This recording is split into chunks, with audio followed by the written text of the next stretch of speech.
कॅमेऱ्यात कैद झालेली ही दृश्य पहा।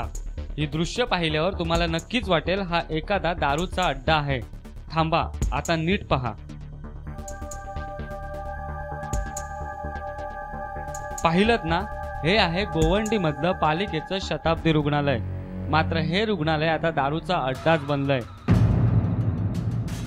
आणि याला दारूचा अड्डा बनवलाय इथल्या काही कर्मचाऱ्यांनी। स्टाफच जर कोण ह्या गोष्टीकडे झुकला जात असेल तर 100% जे कोण असेल ना त्याच्यावर कारवाईच करावी हे आमचं म्हणणं आहे। अशाला कुणाला माफ करू नये। शताब्दी रुग्णालय हे पूर्व उपनगरातील एकमेव असं रुग्णालय आहे। जर इथे असे प्रकार होत असतील तर शिवसेना आपल्या स्टाईलने आंदोलन करेल असा इशारा शिवसेना उपशाखा प्रमुख रामचंद्र पवार यांनी दिलाय। या एरियामध्ये एकच हॉस्पिटल असं चांगलं आहे, पण या अशा गोष्टी बघितल्यानंतर आम्हाला ते योग्य वाटत नाही। आता आम्ही शिवसेना त्या उतरून आम्ही आंदोलन करू शकतो। पार्ट्या सुरू झाल्यानंतर त्या रात्री उशिरापर्यंत चालत असल्याची माहिती एका कर्मचाऱ्यानं नाव न छापण्याच्या अटीवर दिली। मात्र आता रुग्णालय यातील दोषींवर कारवाई करतंय की त्यांच्या चुकीवर पांघरून घालतंय हे पाहणं औत्सुक्याचं ठरेल। मुंबई लाईव्ह।